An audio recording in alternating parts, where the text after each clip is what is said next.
Oh, we're live. We're live. Hello, everybody. I don't. Welcome to another edition of Hoop Talks and Dishes and Dimes live. The only thing with this is we can't see numbers of how many people are watching, which is maybe better because we'll be consistent. I think it's a million. I'm Katie.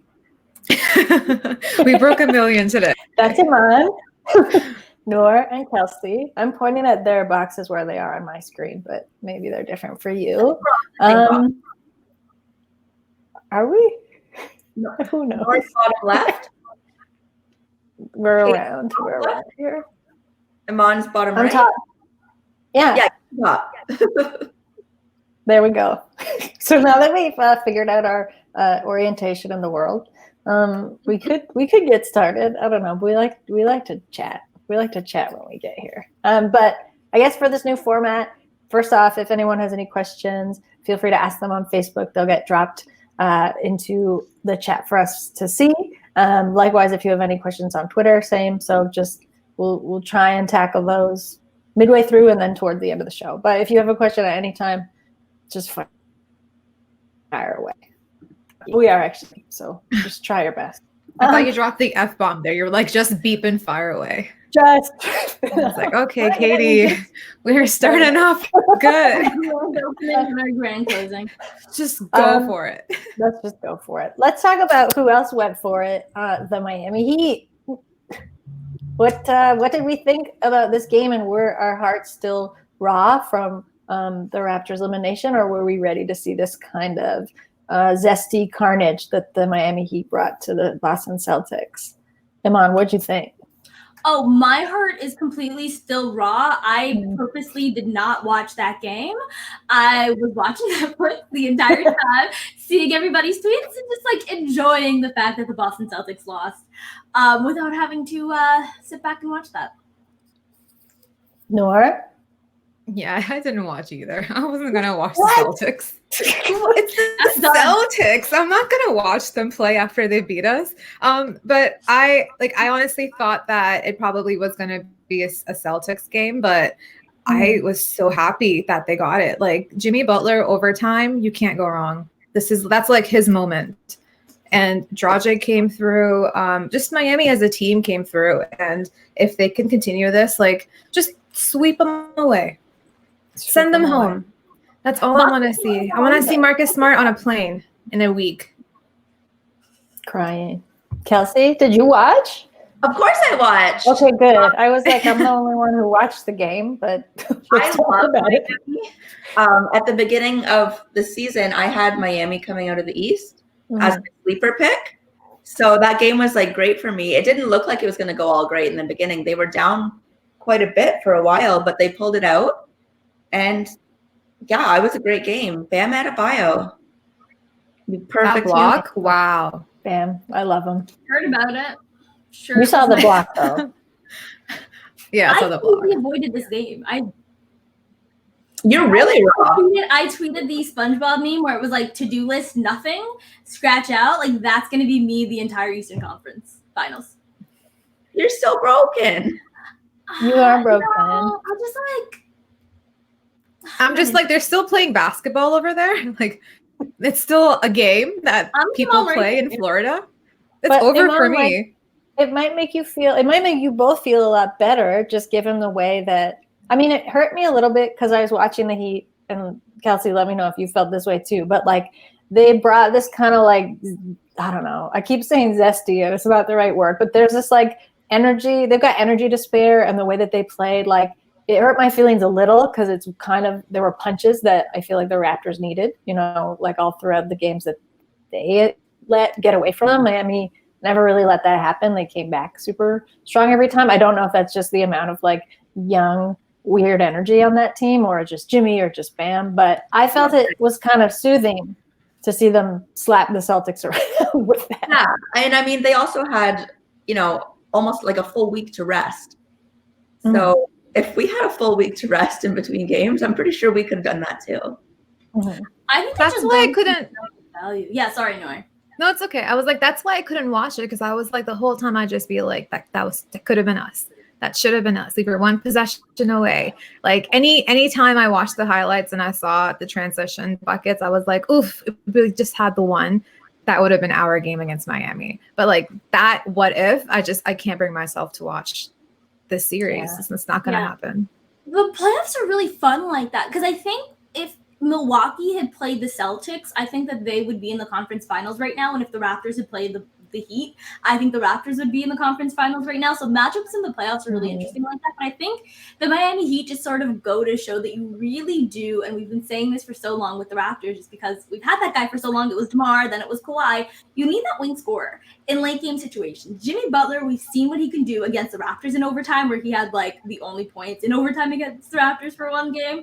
And him showing up, I'm sure in game one, the game that I didn't watch, I'm sure it was Jimmy Butler showing up in those moments. You really do need that guy who can create his own shot. Jimmy is suddenly an insane shooter, which is fun. He shows up in the playoffs. He is what people assume Paul George is in the playoffs. We'll get to that.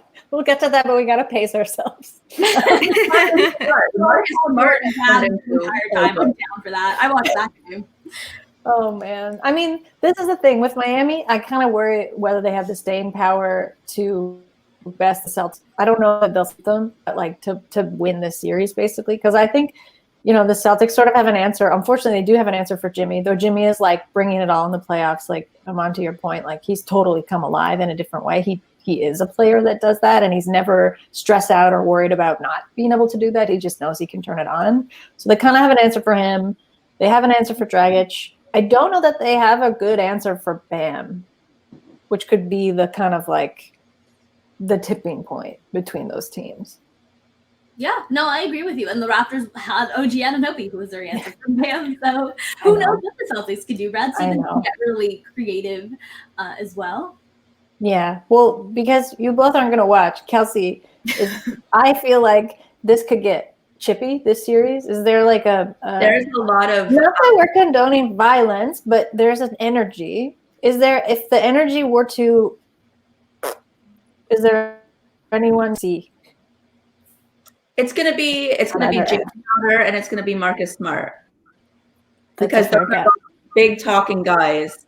Mm-hmm. And they've actually had the play in last series for both of them and this series for both of them, the one game that we've seen. They've actually had the ability to back it up. So it could be interesting. It could be kind of like, I don't know, a peeing contest between the two of them. Right. I like that you said that because my head I'm thinking like who are the players on Miami who would like start the fight like or would be the cause for a fight, and my mind automatically went to Jay Crowder and Kelly Olynyk, and I'm like they're both former Celtics. Yeah. They both play like is there some sort of like kids like do they have some sort of fondness for the team? Does Marcus Smart maybe like Jay Crowder because they play together? There's some sort of like niceness there. So then my next answer is Goran because I think no one likes Goran. And I think his brother likes him a lot. Zoran. I mean, like on the court, no one against Goran likes Goran. Nobody likes dirty shots. Okay, so I feel like he could be the cause for some fights. Marcus Smart, Goran Dragic fight. I'm calling it now. Okay, fair. Noor.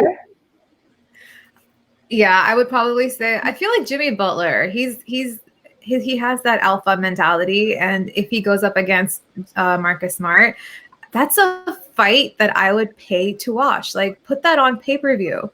Like that's like the hockey equivalent to basketball. But besides that, yeah, I feel like both teams have very, very temperamental men, and anything can really happen. Like for us, we had a pretty good leader who was just like, okay, we got to settle things down. And he was even able to calm Ibaka down whenever he needed to. But I don't really know if both teams really have that. But Jimmy Butler, he would be the one pushing to start a fight. So I don't know. I don't know if I would see him like coming to blows because I feel like he likes to taunt, like he wouldn't, but I want him to. Yeah, if he needs to, for our honor, right? Yeah. I feel like. Just save us, Jimmy Butler, save us.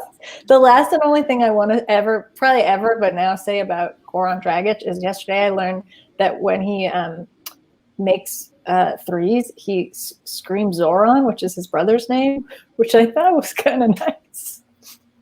Everything I've heard about him is that off the court, he is fantastic. He's like the nicest guy you'll ever speak to. But on the court, everybody hates him. Oh, buddy. I follow way too many Heat fans for me to talk negatively about Goran Dragic. I like the Heat. I like the Heat a lot. I do as well. I think we're all like unanimous Heat fans.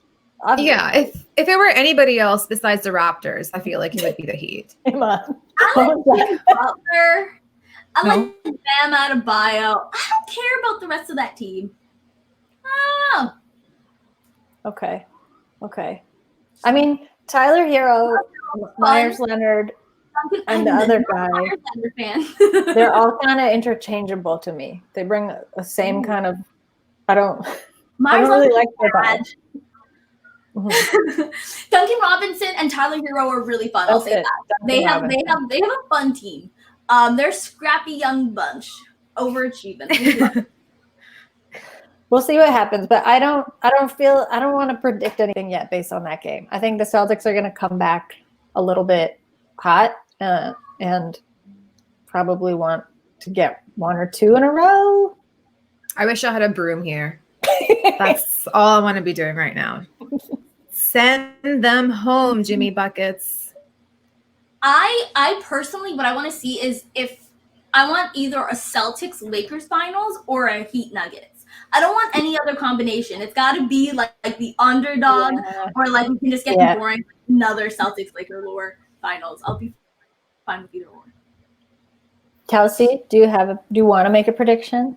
I don't want to make a prediction. What I want is a Heat Nuggets final. Okay. Oh. Yeah. But I don't predict anything because that always goes terribly.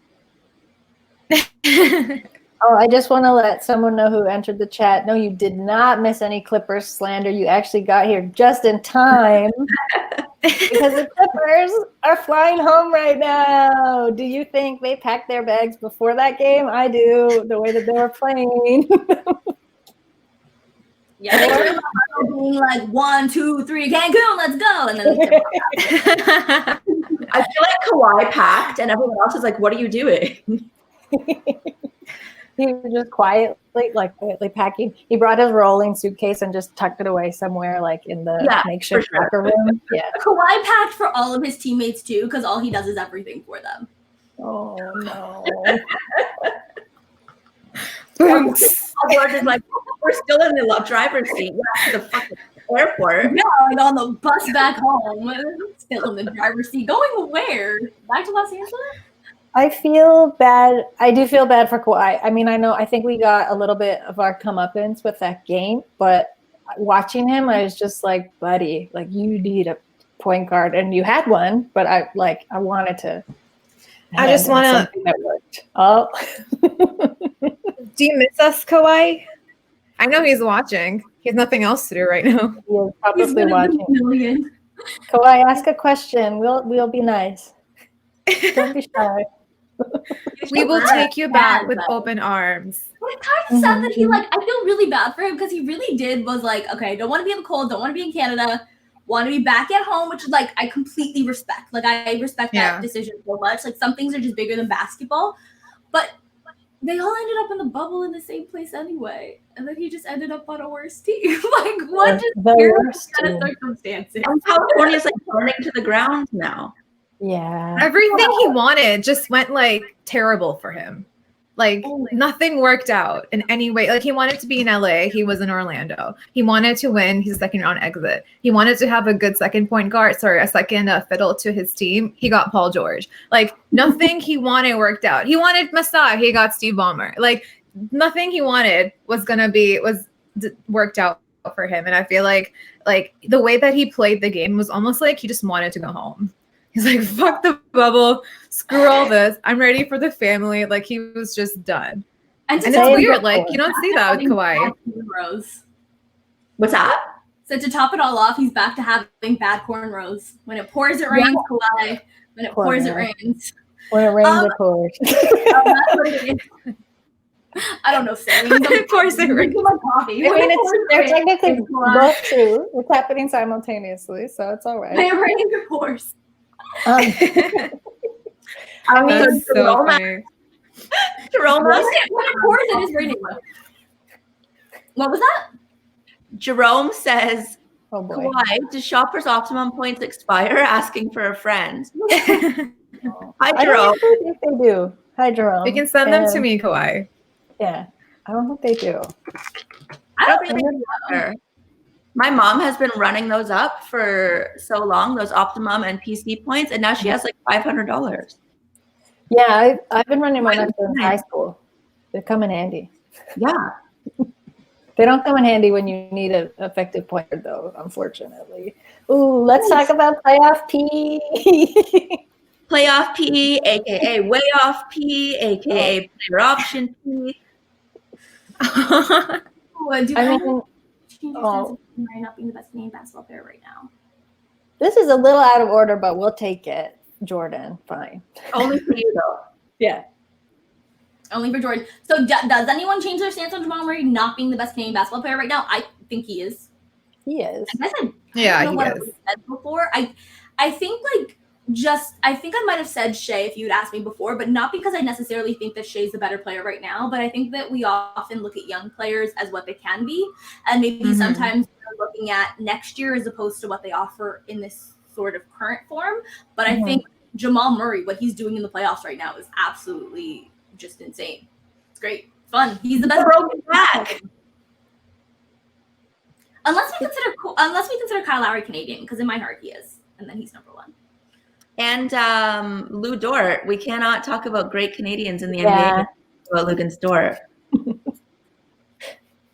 I think there's some real guys on the come up 100%, which is so incredible just to think about how many years. I don't even think years, maybe just half a season away, months away those guys are. But yeah, I think Jamal's got my vote. And I think you just sent Kawhi home. We can't say anything. I think they're both in really good positions to have systems built around them. Yes. Yeah. Both Jay and Jamal. I mean, the thing with that Nuggets team that I think we kind of forgot, because it's they're outliers. They clawed their way back twice. Obviously, a feat in itself is I think that team has been working at this and kind of chipping away and quietly building for a few seasons now. They obviously got a little bit extra oomph and decided kind of they were going to sink their teeth into it this year. And the bubble, I think, helped them, the mysteries of the bubble helping a lot of teams out. But, I think that's the main thing when you look at that team versus the Clippers. The Clippers expected it. They expected to kind of skate in and take it. Whereas the Nuggets came to play basketball, which I think is the main difference. Well, even in his post-game interview, I think what Jamal Murray said, he was asked, "Oh, are you worried about going up against LeBron and the Lakers?" And they said, "We're not looking at it that way. We're looking at it as they have to go up against us too." And I think bringing that energy into a series where you're going to have to face, the greatest player in the world is so, so, so important. I like that you said that. Can I ask, are we all in agreement now that LeBron James is the best basketball player in the world? Because I think for a while, Kawhi's name was up there just because of what he was able to do with the Raptors. But in all honesty, Kawhi is great and I love him and I don't want to take anything away from him. But I think all of that talk was really just kind of a little bit of a slight towards the Toronto Raptors. It acted as if Kawhi's brilliance alone is what took the Raptors there. And I think that's what made his star burn brighter than and that's why people sort of expected the Clippers to run through this all. And I think it discredits what Pascal Siakam did in the playoffs last year, Kyle Lowry, Fred VanVleet, so on and so forth. So do you guys think that LeBron James is the best player in basketball? Because I've sort of maintained that this entire time. Yeah, I do. Okay. Noor? I I'm looking at you because I feel like you're I know she's staring at me right now. I feel like currently, if we're gonna go, I don't think we can make that argument just right now, just based off this season. Maybe I wouldn't say this is a write-off season or anything like that, because people win and everything. But I also think that there's just so much involved with this season that you can't really make any comparisons that clearly, just because people deal with things different ways. I don't know, but when it comes to basketball, this season, yes, LeBron had the better season for sure. He's doing what he is doing with the Lakers. I mean, I honestly personally thought it was going to be Clippers in the final, and I could not have been more wrong. Like Kawhi's out right now. He's packing. He's probably flying right now to Florida, to California. But what LeBron has been able to do in the past too, with those Cavs teams, with everything, you can't knock his greatness out no matter how his regular season goes, because when he needs to show up, he does show up. And we just didn't see that with Kawhi this season, I feel like. Yeah. Sorry, go ahead. No, I was going to say I agree with that. Like, I think that, like, because LeBron really carried those Cavs teams, that's how people treated Kawhi Leonard with the Raptors, and it was just not the same thing. The Raptors are a good team. No, not at all. 60, like, on pace to win 60 games this year. This is a good team. It's not the Cavs. Sorry, I'll let you. I have to take the Morai into equation too. I mean, what Kawhi was able to do with a Morai and what LeBron was able to do with a Morai are night and day. LeBron's advanced to the conference finals. Kawhi had to reel this guy in every game, and it didn't bode well for him. Jerome asks, how is Kawhi the cat coping? I haven't broken it into him yet. I'm like waiting for the perfect moment to be like, hey, remember your namesake? He's out. He left the bubble. He's no longer winning. But we'll see. We'll see how he does. You know what? I have Kawhi the cat. So to me, that's all that matters. That's my little baby. I did want to go back quickly to Imman, what you said, because I think this is like the interesting thing to me when you do the comparisons between Raptors and Clippers, which we aren't making, because I think we've seen firsthand what happened. Like Kawhi came to the Raptors and fit in so well and was able to like give them the extra push and make a run at the chip, because they had everything in place. They had all the foundational support of the team. They had the chemistry like well in place. They had like strong front office organization, and he didn't have to be a leader. Like he was essentially like freed up to be the best version of himself as a shooter, as a defender that he ever like would hope to be. Like probably a little bit better even than he had it in San Antonio, and like they set that up for him. And then I don't know why you could think like the Clippers had the model. Yeah, they had a lot of like disparate pieces and they wanted him to like fuse them together, but it's not just like magic. Like, we like to think it could be magic, but like those things, there was a lot of hard work that went into that, like season after season, and Kawhi kind of landed in like the optimum place, but that wasn't an accident. Like Masai had kind of, and he left. Yeah, absolutely. And I feel like that kind of reminds me of KD's comments about Kawhi. And I probably will throw that question to you guys, where he said that he believes Kawhi is more of like a system player. He's a team player. He's not really the guy that you turn to, the superstar that you rely on. And when you put him in teams like Spurs and Toronto, which are team sports, and they are very much they have their moral set, what they want out of the player set, like everything there is just set for him. He just has to come in and complete the circle and the system or whatever. Whereas with the Clippers, he kind of has to lead. He has to do everything. And keeping those three scenarios in mind, do you guys think there's some truth to what KD said about Kawhi? I don't, because I think that was a little bit disrespectful. I don't think that Kawhi is a system player. I do think that he needs a solid system around him, but he can fit into either one. What we saw with the Raptors is the Raptors had a system, but when Kawhi Leonard was there, they meshed because of that sort of continuity, because of that chemistry, because of that high basketball IQ.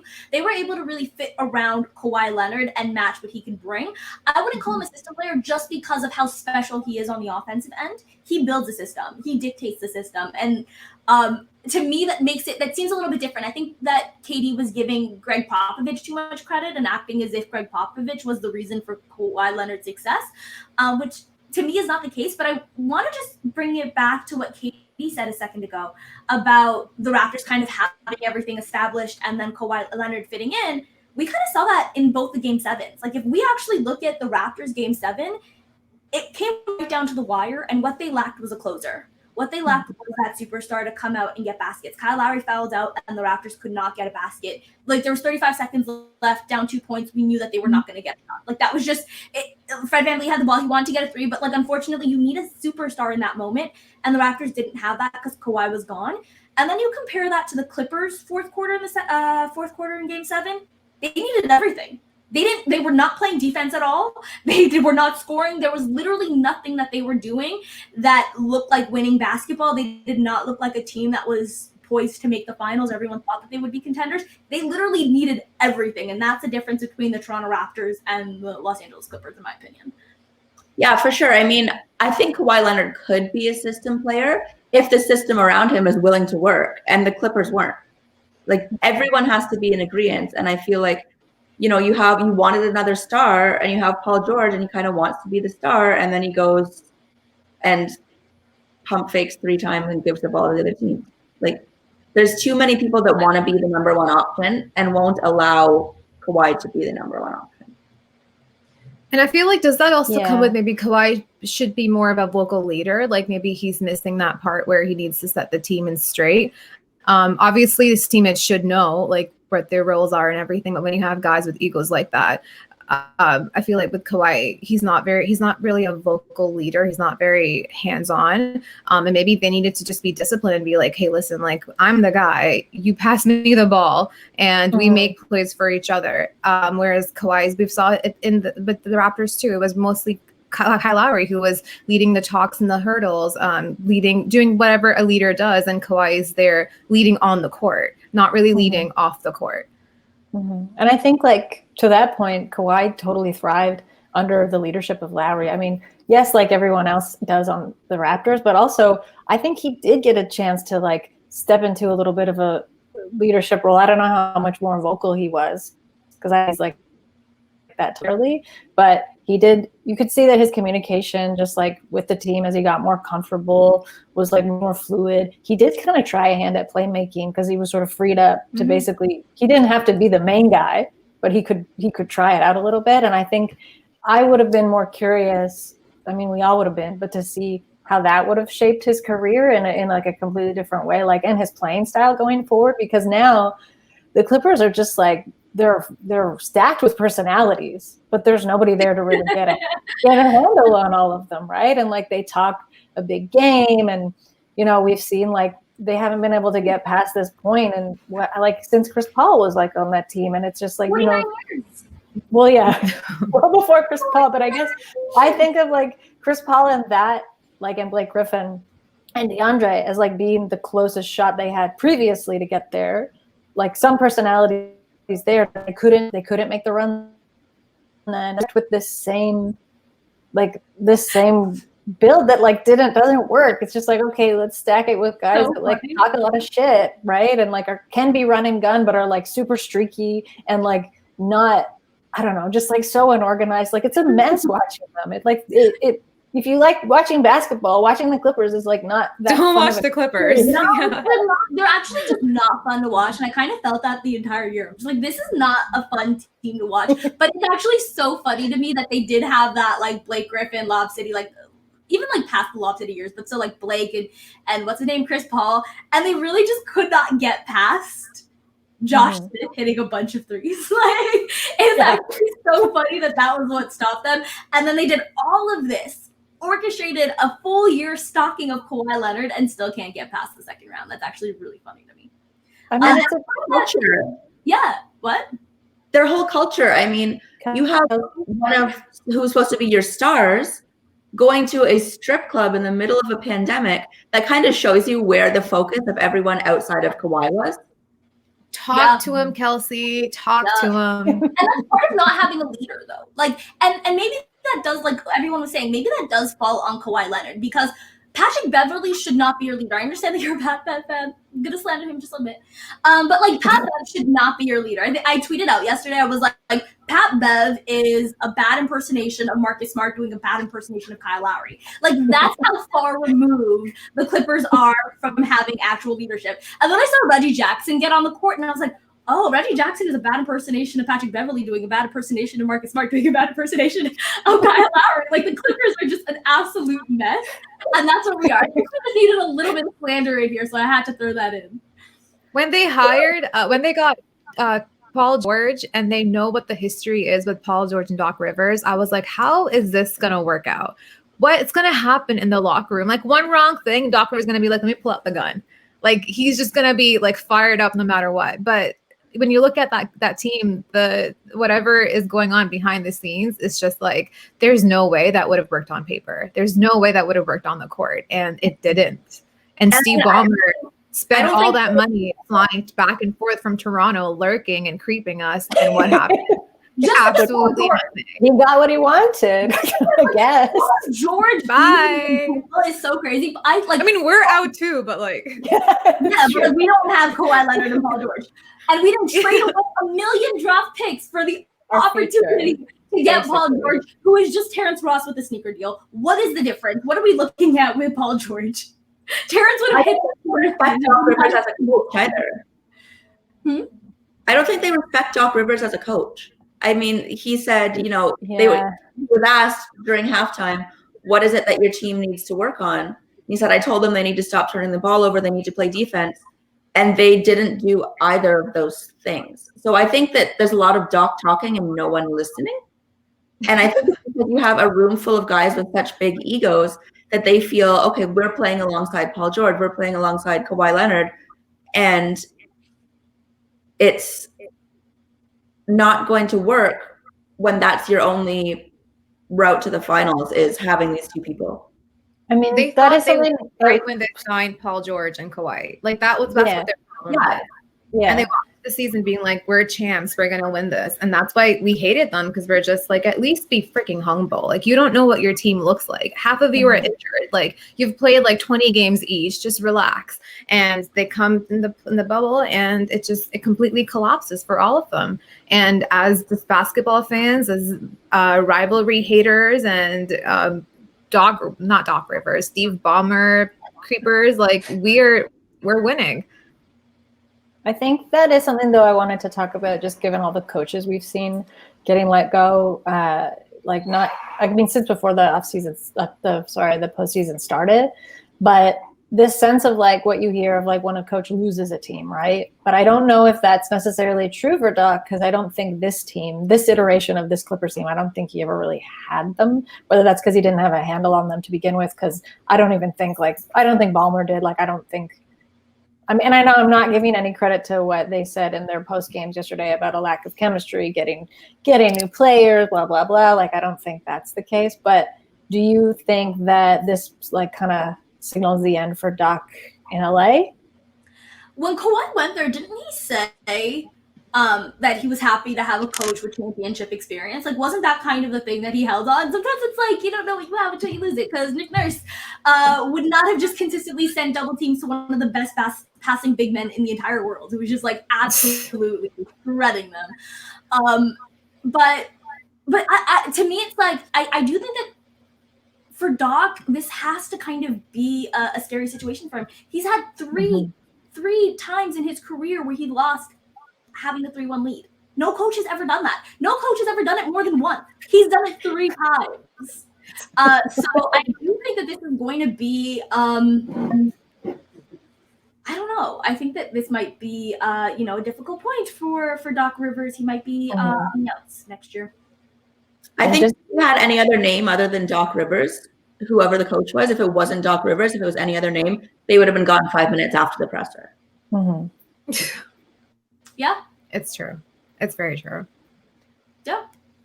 He did not, like, to me, even the idea of them not having chemistry, like, that was something that, yes, we had been sort of yelling the entire year, but they seemed to not care about it. They seemed to think that their talent was going to put them through. They were mocking Damian Lillard for missing a free throw in a seeding game. Like, they were literally acting as if they had won a championship this entire year. So to now hold on to those excuses is absolutely ludicrous. Like, you were literally, if Marcus Morris or Markieff Morris, whichever Morris it was, didn't run his mouth at Paul Millsap telling him to pack his bags and go home, the Clippers would probably be in the conference finals right now, when none of us would be having this conversation. They just acted like they got there before they got there, and now they're eating their comeuppance. Is that what it's called? They all signed their contracts, and then we're like, okay, what's your ring size?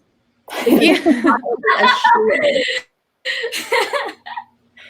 know. That's exactly what happened. That's true. We can talk a little bit, I guess, about the potential. Well, the Eastern Conference. Oh, sorry. The finals matchup that we want, which would be Heat Nuggets, I think. Yeah. I also saw a question about this, so we should do our due diligence. But what do we feel like that looks like? I mean, I love my personal bright spots for this Nuggets team last night was like Millsap just forgetting his age and just like, I don't know. I love him so much. Is that what we're calling it? Yeah. True playoff P. Okay, so in the off season, Paul Millsap picked up like he learned. He's like, I'm going to become a magician. So he's like, I'm an amateur magician. I'm now playoff P as well. He became like a wine connoisseur, I think, like just before they headed back into the bubble. He's like, I'm getting into wine too. So I feel like he just like keeps working on himself, like no matter what. Murray, obviously, the Joker. God bless the Joker. He's adorable in his little post game. He's like, I had a feeling, but then I didn't. He's so cute. Didn't he say he was going to give really cute. Mike Malone? He was like, I think it was Mike Malone's birthday, and he was like, I'm going to get you a great birthday present. Either you get to go home or you get to make the conference finals. And I'm like, That's true. It was Mike Malone's birthday yesterday. Don't they seem like they are like my thing about the Heat as well, like the Heat and the Nuggets both really feel like they're having fun. They feel like they're playing with guys that they enjoy, and so there's this joy in watching them play. Whereas the Clippers seem like they kind of have this. I don't want to call them bullies because I don't think that they were like scary. They obviously flamed out here, but like they kind of had this sort of like their chemistry was built on mocking the other team. That's really the only time that we saw them really enjoying themselves on the bench was when they were mocking the other team.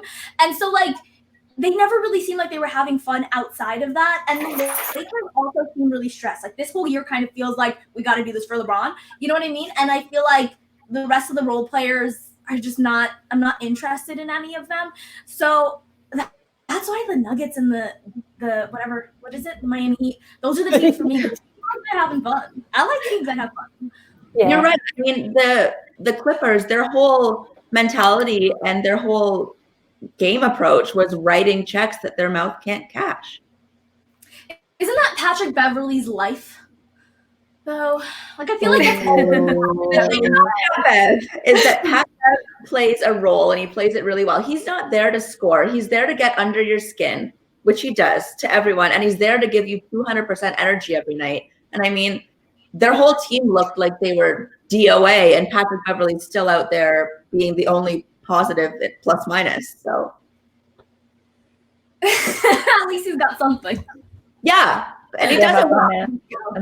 That's the thing. Paul George is the better running mate for Pascal. Can we? Oh my God, I love that you asked this, Jordan, because I think we need to give Pascal some roses. He's been getting killed recently. Yeah. And I think what we saw was that he played his role perfectly last year and the Raptors got a championship. Yasmin put out a great piece that you should check out about Pascal Siakam and like what his role is and kind of the struggles that he had in the playoffs. But, you know, obviously really finding a space last year for himself as a second guy. And like, yeah, he's going to take some hits. He's going to take some lumps and bruises. We saw it.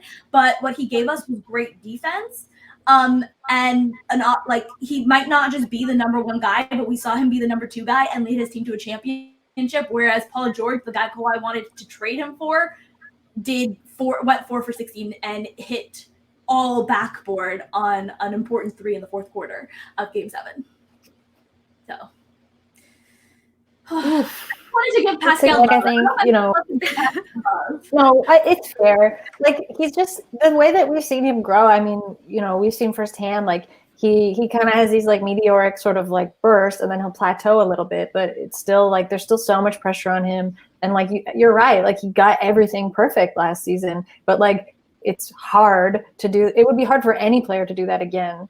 And it's like, especially hard for him. Like, he's so young, like he's still getting a handle on like, not just his career, but like, yeah, like who he is to this team, who he's growing into like for this team. And I know there's like both sides that people want to say like, you know, yes, also because I agree like, and this was my one kind of takeaway critique of that game is like, if Nurse kept him in because he didn't really want to like shake him up. Cause I think his confidence was a little bit shaky like toward the end of that. I also think your future star should be able to like potentially take some reality if Nurse wanted to like take him out for 2 minutes, give him a rest, put somebody else in, like put Pascal back in. I don't want to go too deep into like what could have happened.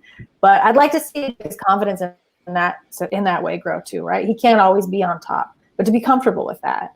And I think just like what we've seen of him, he's going to get his legs under him. He's got Lowry as a mentor. You know, he's gonna come back like better for it. And I don't think we should doubt it. We just like haven't had to see him struggle like this yet. And that's what's felt the weirdest about it. It's a prime example too of just because you are a number 2 option doesn't mean that you can suddenly slide into a number one with ease. Mm-hmm. I mean, that system was configured and built and tweaked around Kawhi, and then that same system's not going to work around Pascal, and that's okay. You don't need to become a number 1 option overnight. It's okay to have taken this year to kind of find your feet, and just be the kind like feel out the kind of basketball player that you are. Yeah. No, and we actually had. Go ahead, Meow. Sorry. No, go ahead. Okay. We actually had Jerome on the last episode, and he made a really good point where he said that if we had seen Pascal make that leap to be number 1 this year, that would have been kind of weird. Like, how did this guy have this trajectory this fast, and already he's like ready to be the number 1 guy? Like, the fact that he's having some difficulties just proves to us that he's human. Like, he's not superhuman. He's not out of the world ordinary, an alien who's just gonna, just go into every role that people give to him. He's gonna take his time. And like you guys said, I don't even like look at any Pascal Center anymore, because 50% of that's coming from Leaf fans. 50% is coming from people who joined like the bandwagon last year. So they don't know what basketball is. They don't know who Pascal Siakam is. They don't know how to get better. You go for it, Imman. Take over. I'm so annoyed with all of these new Leaf fans who have issues with Pascal Siakam because their team is trash, or guys who came in last year. Like, if you to complain about Pascal Siakam because he was not the number 1 guy. This is a guy that we all thought was coming off the bench last year. He was not even a starter. And now we're talking about him not being a superstar in the role. Like, think about the expectations of that. Make it make sense. It doesn't. This is a team that was calling for Landry Fields to get playoff minutes because we didn't have a 4 and wanted to go small. This was a team that played Andrea Bargnani at the 3 in a playoff game because we didn't know what to do with our rotation. This was a team that was begged. Like, James Johnson was your best option at the 4 to guard any 3 or 4. We have Siakam, and he's giving us elite defense better than any of the 4 in the history of Toronto Raptors.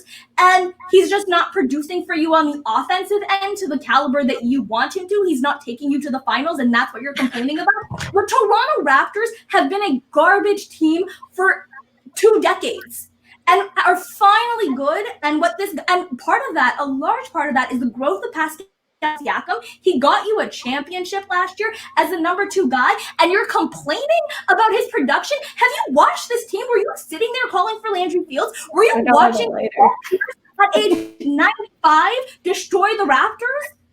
Like, what are we doing here? Joe Johnson was killing this team a couple of years ago. Bradley Beal was waving by at Kyle Lowry after they were getting swept. That's what this team has gone through.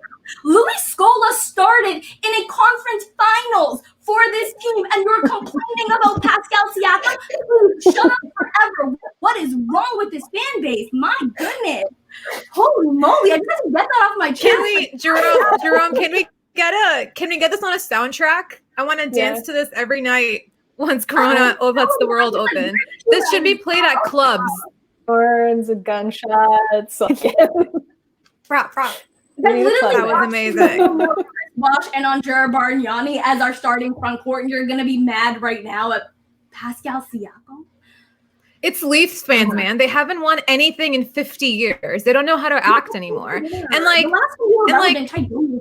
the reason why they haven't won, I think, is because of their toxic mentality. Like, I've seen Leafs fans, I'm going to probably get hated for this, but I've seen Leafs fans like go after hockey and everything whenever Leafs don't win. And it's bad. Like, they go for the jugular. They don't care about any boundaries, nothing. And you think you can come talk to Pascal, our beloved, that way? Where's your address? Put out your address.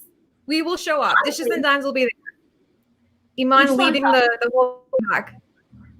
I mean, now that we're like fired up to like talking about our molten core in Pascal Siakam, should we talk about too soon, or should we talk a little about Raptors next season? Mostly because Kelsey flagged the news that Marc Gasol may be headed to Europe, which is very sad. Yeah, I know. It bums me out every time I think I'm ready to talk about what I love talking about, like our young core and like VanVleet and Siakam and like, I don't know. Well, Anunoby, I was going to say like fingers crossed Powell, but like, you know, we know what that looks like. We know the growth potential of it. But then when we're talking about what happens to Serge, what happens to Mark, you know, does Lowry come back on another 1-year deal? That stuff makes me sad. But we got Nurse. We signed Nurse again, so I feel like we have good momentum. I've been eulogizing the Toronto Raptors for like 2 weeks now, and everyone's like, what are you talking about? Blah, blah, blah. It's like, did everyone just like forget that the offseason was like a week, like we were a couple of games away from the offseason happening, and now we're stuck in this place where it's like, yeah, Marc Gasol, Serge Ibaka, Fred VanVleet might not be on this team. We don't know what happens with Kyle Lowry moving on. Like, of course, like, I want Kyle Lowry. I want a statue of Kyle Lowry. I want Kyle Lowry to remain on this team until he's 65 years old and like eligible for retirement. Like, I would like him here forever. But also, I'm kind of okay. I'm gonna say this now. People are gonna kill me for it.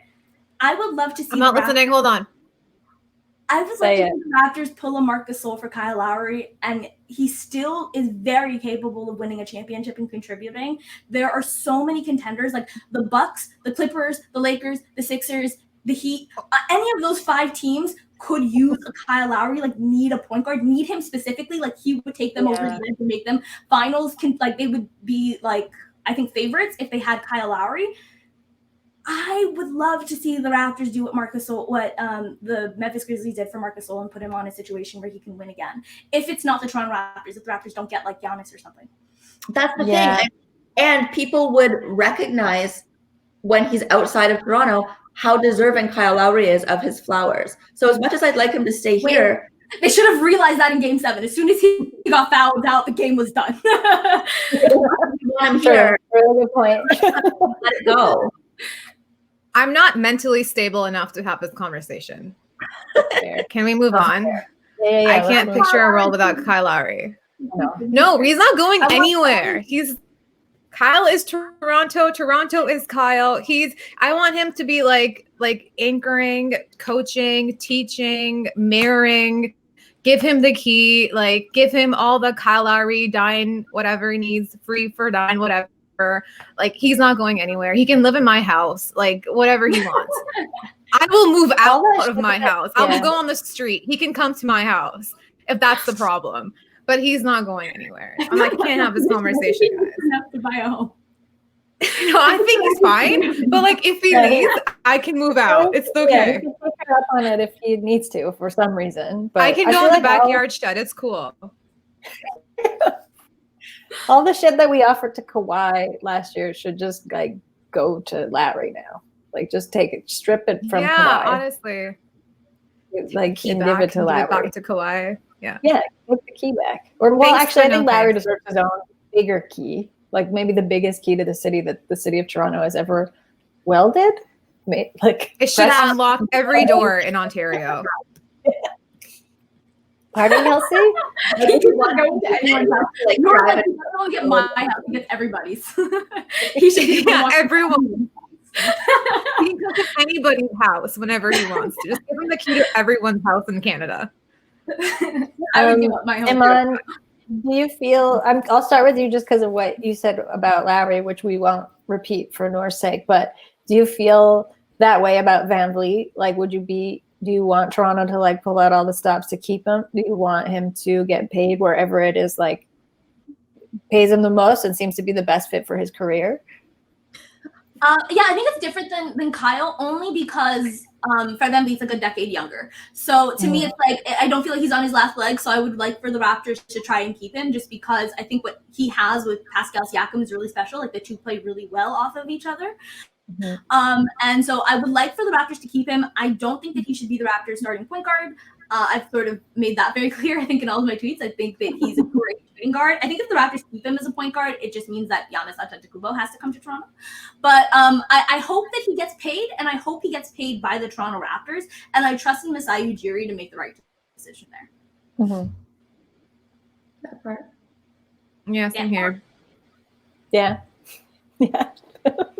Yeah. He's gotta redeem himself. That three, that sort of late second dribbling of the clock, just eating up all that time. He's got to redeem himself. He can't leave on that note. Yeah, that sucked. That was like, I still think about that. I'm still thinking about that. I'm not like, it's not far enough away from me. I have to say, like, I didn't, because I had zero expectations as soon as Lowry fouled out. I was like, all I know is Fred VanVleet's going to dribble out of that ball, and that's exactly what happened. And I was like, he'll be lucky. I stopped watching.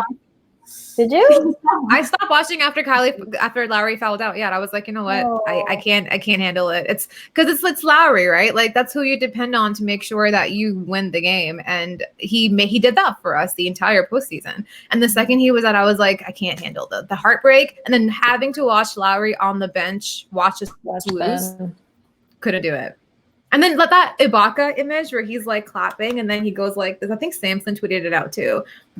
And that one really hurt too, because I was like to your point, Katie, earlier, I do think like I know the blood ice will drive us crazy. I'll need to be in a mental asylum by the end of the season. But like it's just like if he really had just put Ibaka in the on the court for maybe like 2 minutes, like 2.5 minutes, he could have given them some offensive rhythm, some sort of something, right? Okay, I'm not gonna go there. Forget it. You know what? We live and die with Pascal Siakam. He's the future of this team. And I think that, like, if you want the Raptors to be in these situations in the future, which we imagine they will be, Pascal Siakam's got to take his lumps and bruises. Kyle Lowry went through it. He had some terrible playoff series, and look at where he's at right now. So this is just a growing moment for Pascal Siakam. I'm fine with Nurse playing him. And I'm fine with Fred VanVleet making his mistakes, because if that's going to be the future of this team, then you need to sort of they need these moments to figure it out. Win and lose by them. It's not the worst way to have like your future stars figure stuff out, and like I mean it's like the biggest stage they could really like mess up on and kind of blow it on, but they're never going to forget what that felt like, because they also it also came so close to what it felt like last year. So they have both of those feelings now pressed together, and they can very like viscerally feel which one was better. Honestly, if it wasn't Boston, I feel like I would have handled it better. If it wasn't Boston, I probably would have finished watching it. But the fact that it's Boston and it's 2020 and that's who knocked us out after like the amazing season that we had, I can't swallow it. That thought. It hurts. The team is so likable. It's just the name on the front of the jerseys that's not. Like, let's pretend for a minute.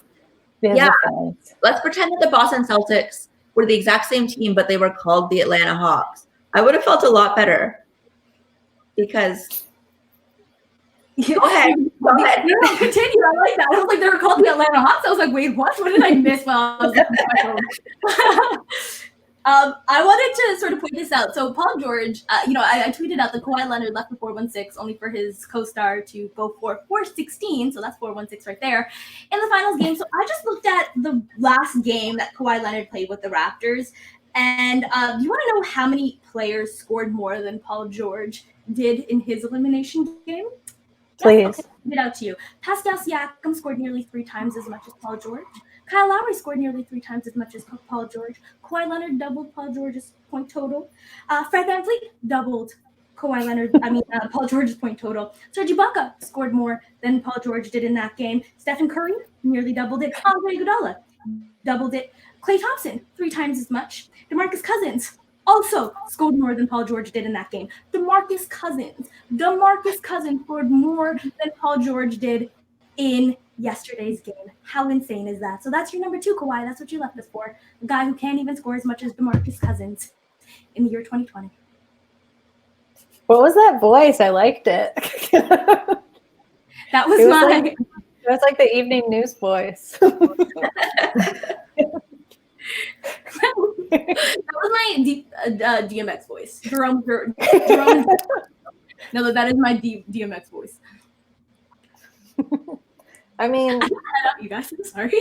It's okay. I feel like this is a good time if there's any more questions to open the floor for questions. I'm loving the chatter that we've got going on in the comments. It's great. Yeah, they're like, I want to be part of that conversation. They look like they're having fun.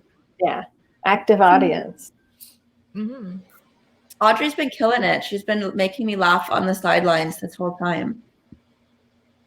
Yeah, Jordan, Audrey, Jordan, Jerome. Everyone's saying we can read it all, guys. So it's been How are nice we to see. the Matar for the next election? I'm here for that. I'll vote him in. I'll write his name down. Would you like to be prime minister, Kyle? As you can see, we're just going through the questions now. I do have a wild card question for you guys. Just because I'm actually curious, where do you think D'Antoni's gonna go? Where's he bringing that system next? Would you like to join Nick Nurse's bench, Mike? We need some offense. New Orleans? That's my guess. To the beach. Yeah, to the beach. Honestly, he should go. He could use a vacation. Brad and Vliet with Mike D'Antoni together would be so much fun. Oh my God. He would turn him into Curry. Yo. It would like a little mini Curry, Drake Curry. I mean, we could shuffle some assistants around to make room for D'Antoni. That's fine. Yeah. I mean, we're all out on Audrey. What's his name? Yeah, we're all out on it. First off the bench, we're out on him. We got a space for you, Mike D'Antoni. Come up here. Canada's nice. We have heard it here healthcare. first. Yeah, we have healthcare. And no fires. Yeah, the exchange rate is really going to help your lowish coaching salary. And it's kind of cool here. So you can grow the mustache back. We all love the mustache, Mike. Yusuf Bigaman asks Matt Tomlin expectations next season. Matt Thomas. Matt Thomas. Yeah, is it Matt Thomas? What's his contract? I should probably know this, but is he on a 1 year? I think so. Would it be really terrible, guys, if I just... Hi, everyone. Thanks for having me. Peace out. Gotta go. Imman's leaving. Bye. Bye, Imman. Work calls. Okay. Oh, no problem. Bye, Imman. So we'll answer the Matt Thomas question. We will have a rant on a music file for you guys soon. Don't you worry. You can play it at your local club, wherever.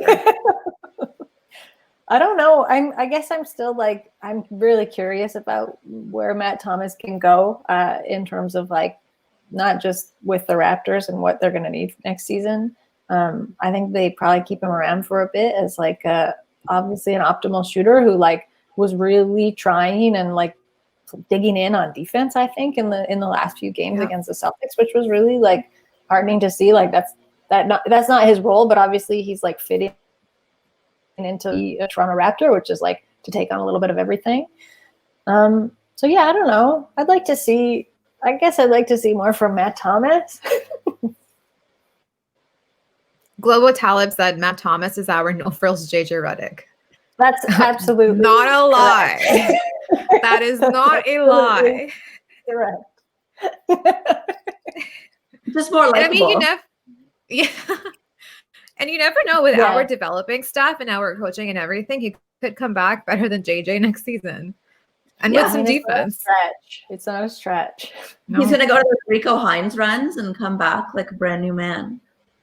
It's true. Oh, imagine Matt Thomas is just super jacked next season somehow on his frame. Like a cartoon. With his frame. With Dwight Howard's shoulder. Yeah, so maybe not. Anyway, if that's it from everyone, I feel like that's a great place to end our. Oh, are we still live? Yes, we have one more. That's a close up. Kevin, change this view. Thank you. Yeah, I was like, oof. Show them all my flaws. This will be our last question. Any expectations for? It's true. We didn't even shout him out for all rookie second teamer Terrence Davis. Oh yeah. Go TD. For our little TD too. The sky's the limit. sensational. He's how I feel about Nikola Jokic, where it's like positionless basketball, which I feel is the future, and it's a future I'm really excited for. And yeah, I'm really excited for Terrence Davis. And yes, we're Nugget bandwagon fans from now. We're all in on the Nuggets. They're impossible, like, not to love that team. No. Like, if you look at the pictures of like Murray and Jokic like hugging each other and like grinning, like in their pressers together, like you can't not love them. We are also team bring Jamal Murray home. Yes, yes. Fly It's home, Nuggets baby. all the way, baby. Yeah. Okay, well, thank you for joining us on our new platform. Yeah, Paul Watson, I see you, Paul Watson. Kelsey sees you too. My love. I think that's the really exciting thing about all the young guys from the Raptors, because you know that the development is going to be there in the off season, and you know they're going to be practicing with the right people, with the right coaches, and that's why this loss isn't as bad as it could have been, because you're just excited for what's to come for next season and the year after that, because you have so much talent, and you also know that you have the right pieces to develop that talent even more. Yeah, the difference between running it back with our guys is we know they're gonna get better, and running it back with the Clippers is they're gonna stay the exact same. We need like 5 more years, guys. Okay, it was like 5 more years. Yeah. Then we'll get you a championship, LA. No, I think that's a good place to finally end it on our third encore. Thanks, everyone. And remember to tune in next week, same time, same place, 12:30 Wednesday. We'll see you there. Bye. Thanks, guys. Bye. bye.